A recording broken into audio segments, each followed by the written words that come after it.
ఇలాంటి బ్రతుకు బ్రతకడం కన్నా చనిపోవడం ఉత్తమం అని మాకు అనిపించే విధంగా ఒక రకంగా నేను చనిపోవాలని అనేటువంటి స్థితికి తీసుకొచ్చారు కొంతమంది కంకణం కట్టుకొని. గవర్నమెంట్ ఉద్యోగాన్ని వదిలేసుకొని నేను అగ్నిహోత్రంలో దిగి చేయడం వలన నాకేదైనా ఉపయోగమా, లాభమా? ఏం ఆలోచిస్తున్నారు, ఏం మాట్లాడుతున్నారు? జ్ఞానం ఉండద్దండి? ఒక బ్రాహ్మడు యొక్క ఉసురు తగలకూడదని కోరుకుంటున్నా ఇప్పటికి కూడా. మీరందరూ బాగుండాలి. ఓం శ్రీ మహాగణాధిపతయే నమః. ఈ వీడియో చూస్తున్నటువంటి అందరికీ శుభాశీస్సులు, శుభాభివందనాలు. అక్షయ తృతీయ ఇవాళ కొంతమంది కంకణం కట్టుకొని ప్రత్యేకంగా మానసికంగా చిత్రవధ చేయడం మొదలుపెట్టారు. ఏమిటి అంటే ప్రధానంగా వీడియోస్లో కనిపిస్తున్నారు, 10 మంది దగ్గరికి వెళ్తున్నారనే కావచ్చు, ఏదైనా కావచ్చు, ప్రత్యేకంగా వాళ్ళు టార్గెట్గా నానా రకాలుగా చిత్రహింసలకు గురి చేస్తున్నారు. కొంతమంది చెప్పింది చెప్పినట్టు ఏది చేయకపోగా ఎలా పడితే అలా, ఏ మాట పడితే ఆ మాట, తగునా తగదా అనేటువంటి విచక్షణ లేకుండా ఎటువంటి మాటలు మాట్లాడుతున్నారు అనంటే ఇలాంటి బ్రతుకు బ్రతకడం కన్నా చనిపోవడం ఉత్తమం అని మాకు అనిపించే విధంగా కంకణం కట్టుకొని కొంతమంది మాట్లాడటం మొదలుపెట్టారు. అంటే మేము చేసిన తప్పే ఏంటి అసలు నాకు అది అర్థం కావట్లా. అంటే ప్రతి ఒక్క మనిషి బాగుండాలని కోరుకోవటమా? గవర్నమెంట్ ఉద్యోగాన్ని వదిలేసుకొని వైదికం అనేటువంటిది కులవృత్తి, దాన్ని మనం నిర్వర్తించుకోవాలి, 10 మందికి ఉపయోగంగా ఉండాలని చెప్పి కూర్చొని ప్రతిదీ చేసుకుంటూ జరగబోయే ప్రతి ఒక్క విషయాన్ని చెబుతూ వివరిస్తూ ఇలా ఉంటుంది అలా ఉంటుందని ప్రతి ఒక్కటి కూడా శాస్త్ర ప్రమాణంగా చెప్పడమే నేను చేస్తున్న తప్ప. నాకు అది అర్థం కావట్లా. అంత కక్ష కట్టుకొని ఇబ్బంది పెట్టవలసిన అవసరం ఏమిటి? ఒక విధానం నడవాలి అని అంటే దానికి నేను ఎంత చేస్తాను, మీరు అంత చేయాలి. మీరు చెప్పింది ఏది మీరు చేసే ప్రసక్తి లేకుండా మీరు చేయకుండా ధ్వజమెత్తడం ఎంతవరకు కరెక్ట్? అది ఆలోచించండి ఒకసారి. అక్షయ తృతీయ అందరూ బాగుండాలి, క్షేమంగా ఉండాలని చెప్పి అనుకుంటాం. ఇవాళ రోజు ఒక రకంగా నేను చనిపోవాలని అనేటువంటి స్థితికి తీసుకొచ్చారు కొంతమంది కంకణం కట్టుకొని. అంత అవసరం ఏంటి? నాకు భార్య పిల్లవాడు ఉన్నారు, నేను సన్యాసిని కాదు కదా. అని చెప్పి నేను ఎంతవరకు జాగ్రత్తగా ఉండాలి అంతవరకు నా స్థితిలో నేను ఉంటున్నా. మా ఒక్క విషయం అందరూ గమనించండి. ఏ ఒక్కళ్ళ జాతకమైనా 5 రోజులు 6 రోజులు 7 రోజులు సమయం తీసుకొని పూర్తిగా అందులో ఏముంది ఎలా ఉంది అని కూలంకషంగా వివరిస్తున్నా. దానికి ఏదైనా చెయ్యాలంటే పూర్తిగా అమ్మవారి మీద భారము బాధ్యత వదిలేసి చేస్తున్నా. ఎంతమందికి ఎన్ని రకాల ఫలితాలు వచ్చాయో చాలామందికి తెలుసు. స్వచ్ఛందంగా ఎన్ని రకాల క్రతువులు చేస్తున్నాము చాలామందికి తెలుసు. ఈ ఒమిక్రాన్ విషయంలో కావచ్చు, అంతకుముందు జరిగిన విషయాల్లో కావచ్చు, ఏదైనా సరే ఒక మంత్ర విధానాన్ని అనుసరిస్తే దాని ఒక ఫలితం ఏ రకంగా వస్తుందో చాలామంది చూశారు. అగ్నిహోత్రంలో దిగి హోమం చేసేదే కావచ్చు, ప్రతి ఒక్కరిది. నేను నా స్వార్థం ఏముంది అందులో? నేను అగ్నిహోత్రంలో దిగి చేయడం వలన నాకేదైనా ఉపయోగమా, లాభమా? నెల రోజుల పాటు కూర్చొని స్వచ్ఛందంగా అరుణపారాయణ చేశాము, నాకేమన్నా లాభమా? నా కుటుంబం కోసం చేశానా? ప్రతి ఒక్క మనిషికి కష్టం లేకుండా బాగుండాలి, క్షేమంగా ఉండాలని చెప్పి నిర్వర్తిస్తుంటే నా కుటుంబం నాశనం కావాలని చెప్పి కోరుకుంటారా? ఇంకా చెప్పాలంటే కొన్ని మాటలు చెప్పకూడదు. నేను చనిపోవాలి, నా భార్య ఆ స్థితిలో మాట్లాడారు కొంతమంది. ఏంటంటే అది తినేది అన్నమే కదా. కొంతమంది ఎలా కోరుకుంటున్నారంటే నా భార్యకి వైధవ్యం రావాలని కోరుకుంటున్నారు.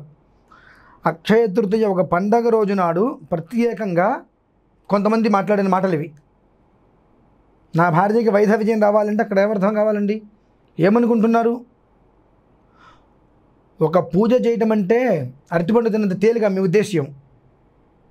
ఎన్ని రకాల కష్టాలు అనుభవించాలండి, ఎన్ని ఇబ్బందులు అనుభవించాలి, అధిగమించాలి, ఏం తెలుసు? ఎంతోమందికి ఎన్నో రకాల క్రతువులు చేస్తే స్వచ్ఛందంగా ఇవాళ పీఠాన్ని నడిపించే వాళ్ళు చాలామంది ఉన్నారు. ఆ ఆనందంతో ఒకళ్ళకో ఇద్దరికో ఫలితం రాలేకపోవచ్చు వెంటనే. తప్పు ఎవరిదక్కడ? ప్రతి ఒక్క విధానంలో జ్యోతి స్థాపన చేస్తే కొండెక్కుతుంటే ఎవరిది తప్పక్కడ? ఇవేమీ అవసరం లేదు మనకు. ఒక మాట అనాలి, మీరు అంటున్నారో మీ చేత ఎవరైనా అనిపిస్తున్నారో సెకండరీ, కానీ ఒక మనిషి చనిపోవాలి అని కోరుకోవడం అనేటువంటిది కరెక్ట్ కాదు, గుర్తుపెట్టుకోండి. ఇవాళ వరకు ఎవ్వరికి ఎక్కడ నేను అపకారం చేయలేదు. ప్రతి ఒక్క మనిషి బాగుండాలని చెప్పి ఇవాళ కూడా జేఎన్టీయూలో ఉండేటువంటి అనాథ శరణాలయంలో 75 మందికి భోజనం పెట్టొచ్చా. అక్షయ తృతీయ అనే ఉద్దేశంతో అందరికీ కడుపున భోజనం పెడితే సాక్షాత్ భగవంతుడికే పెట్టట్టని చెప్పి అందరికీ భోజనం పెట్టి వాళ్ళు బయటకు వచ్చి అక్కడి నుంచి నేను నాకు అవసరమా? వాళ్ళకి భోజనం పెడితే నాకేమైనా లాభమా? ప్రతి ఒక్క మనిషి బాగుండాలి. పురోహితుడు అంటే పురజనుల యొక్క హితాన్ని కోరేటువంటి వాడు. కనీసం ఆలోచన కూడా లేకుండా విచక్షణ కోల్పోతే ఎట్లా అండి? నా భార్య విధవరాలేదు, మీకేంటి సంతోషం? సంతోషమైతే చెప్పండి.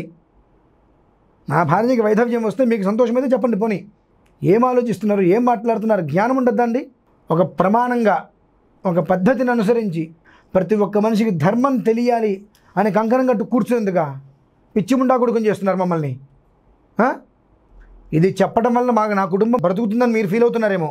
పైసా ఉపయోగం లేదు నాకు. ఒక పైసాను ఆశించి చెప్పాల్సిన కర్మ కూడా నాకు లేదు. నా వైదిక, నా పురోహిత, నా వృత్తి, నా వ్యవస్థ అన్నీ నాకున్నాయి. అన్నీ వదిలేసుకుని వెళ్ళినా మా ఇద్దరు నేను కడుపున అన్నం పెడతారు, నేను బ్రతుకున్నంతకాలం పెడతారు. అంత స్వచ్ఛతగా ఉంటుంది మా కుటుంబం. ఇంత చదువు చదువుకొని 7 డిగ్రీలు తీసుకున్నా, అంత చదువు ఒక చోటకి నిక్షిప్తం కావద్దు, 10 మందికి ఉపయోగపడాలి అని చెప్పి ఉన్న గవర్నమెంట్ ఉద్యోగాన్ని వదిలేసి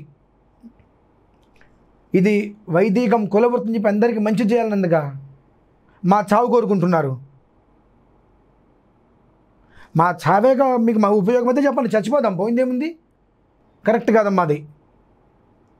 ఒక మనిషి చావు కోరుకోవడం అంటే వంశాన్ని కోల్పోతారు, గుర్తుపెట్టుకోండి. చాలా జాగ్రత్తగా గమనించండి. ఒక మనిషి బాగుండాలని కోరుకోవడం చాలా కష్టం. ఒక మనిషి చనిపోవాలని కోరుకోవడం చాలా తేలిక. కానీ దాని ప్రభావం ఎలా ఉంటుందో అర్థం చేసుకోండి. మీకు లాభం ఏంటి అందులో? ఎందుకంటే ఇవాళ ఉదయం నుంచి చూస్తున్నాను నేను, ఇంకా బ్రతికే ఉన్నారా? మీకేం కావాలో అది అవుతుంది. శపిస్తున్నారా? మనసా వాచ కర్మణ త్రికరణ శుద్ధిగా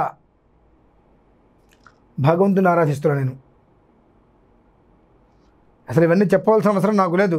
కానీ కొంతమంది పనికిమాలిన వెధవలు కంకణం కట్టుకొని నిన్ను బదనాం చేస్తాం, నీ అంతు చూస్తాం అని చెప్పి వేధిస్తున్నారు. ఏమిటి విషయము అంటే, నేను వీడియోలో కనిపించద్దు, మీరు ప్రమాణాలు అంటున్నారు, గ్రంథాలు అంటున్నారు, మీరు వీడియోలో కనిపించద్దు. మీరు వీడియోలో కనిపిస్తే ఏదో ఒక రకంగా మిమ్మల్ని మేము బదనాం చేస్తాం, ఎవరో ఒకరి ద్వారా మీ మీద కేసులు పెట్టిస్తాం. పొద్దున్న నుంచి వాళ్ళు నాకు ఇవాళ టార్చరు. నేను వీడియోస్ చెప్పకపోతే నాకు వచ్చే నష్టమేమీ లేదండి, బ్రహ్మాండంగా మానేస్తా. ఇక్కడికి వచ్చి వెళ్ళేటువంటి సమయం కూడా నాకు తప్పుతుంది. నాకు కాసేపు ఇంట్లో కూర్చుంటాను భార్య పిల్లలతోటి, నాకు వచ్చే నష్టమేమీ లేదు దానివల్ల. మా ఇంటి దగ్గర నుంచి స్టూడియోకి రావడం, స్టూడియో నుంచి వెళ్తాం అంటే నాకు సమయం వృధా. ఆ సమయం కూడా నా భార్య పిల్లలతో గడుపుతా ఉన్నంతలో.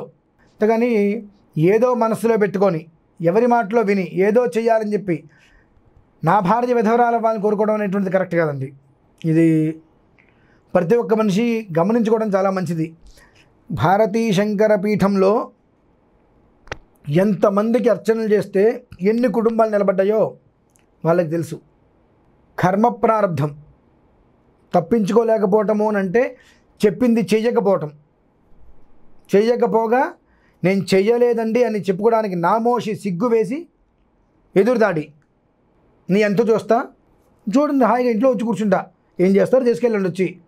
ఒక మాట అనడం చాలా తేలికే, కానీ ఎప్పుడూ కూడా తొందరపడి మాట్లాడే మాట ఆ వంశాన్ని సర్వనాశనం చేస్తుంది, గుర్తుపెట్టుకోండి. 10 రకాల తప్పులు చేసే వ్యక్తిని ఏదైనా అనొచ్చు, పైపెచ్చు 25,000 20,000 అలా కూడా అపాయింట్మెంట్లు తీసుకునే వాళ్ళు ఉన్నారు. ఒక మాట మాట్లాడలేకపోతున్నారే, ధైర్యం సరిపోవట్లేదా? మరి ప్రతి ఒక్క మనిషికి చెబుతూనే ఉన్నా, నా పీఠంలో విధానం ఇది, పీఠం నుండి వీడియోస్ కూడా బయట పెడుతున్నా. దీన్ని అనుసరించడానికి నాకు డబ్బు కావాలండి, కేవలం దానికోసమే నేను అపాయింట్మెంట్ తీసుకుంటున్నాను. అపాయింట్మెంట్కి నా కుటుంబానికి సంబంధం లేదు. గమనించుకోండి. కొంతమంది దాంట్లో అనుభవంగా చూసి వెళ్ళారు. అలా ఎవరైనా కనుక తెలుసుకోవాలంటే వచ్చి తెలుసుకోండి అని కూడా చెప్పా. జ్ఞానం ఏమైంది? తినేది అన్నమే కదా. ఇవాళ కూడా అక్షయ తృతీయ ఎలా ఉంటుంది, బంగారం కొంటే అందరూ నాశనం అవుతారు, అది పనికిరాదని చెప్పి దానికి ఏం చేయాలి, ఎలా చేయాలనే విషయాన్ని 3 రోజుల నుంచి అందరికీ చెప్పుకుంటూ వస్తున్నా.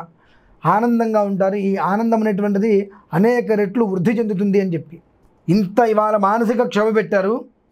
అది మీ వంశానికి ఎంతగా తగులుతుందో అర్థం చేసుకోండి. ఒక బ్రాహ్మడు యొక్క ఉసురు తగలకూడదని కోరుకుంటున్నా. ఇప్పటికి కూడా మీరందరూ బాగుండాలి, నన్ను అన్న మీరందరూ బాగుండాలి. కానీ ఇంకొకసారి ఇటువంటిది ఏదైనా కనుక పునరావృతం అయితే మాత్రం జరిగేటువంటి అనర్థానికి మేము బాధ్యులం కాదు. ఏదైనా జరగచ్చు. భగవంతుడు అయితే క్షమించడు, ఉపేక్షించడు. 10 మందికి అన్నం పెట్టే తత్వమే తప్ప ఒక మనిషి దగ్గర నుంచి ముద్ద తీసుకునే రకం కాదు. అటువంటి నా కుటుంబాన్ని కానీ నన్ను కానీ నేను చనిపోవాలనో, నేను చనిపోయినా నా భార్య వైధవ్యం చెందిన ఒకటే, ఇలాంటివి ఇటువంటి ఆలోచనలు దురాలోచనలు చేస్తున్నప్పుడు వాళ్ళ వంశం ఏమవుతుందో ఒకసారి ఆలోచించుకోండి.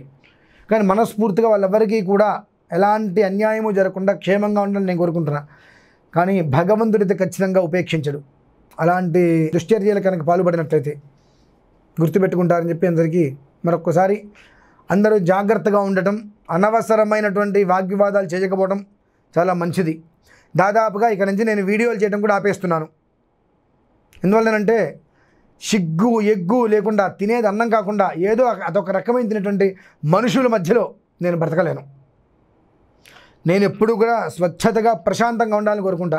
కానీ మొళ్ళ మీద నడుస్తూ రాళ్ళ మీద పొర్లుతూ కటిక దరిద్రాన్ని అనుభవిస్తూ ఆకాశానికి చేసే దుస్థితి నాకు లేదు. అటువంటి వాళ్ళ మధ్యలో ఉంటూ నేను మానసిక ప్రశాంతతను పాడు చేసుకోలేను. 99% ఈ వీడియోలకి ఇక నేను దూరంగా ఉండాలని చెప్పి మనస్ఫూర్తిగా కోరుకుంటున్నా. స్వస్తి.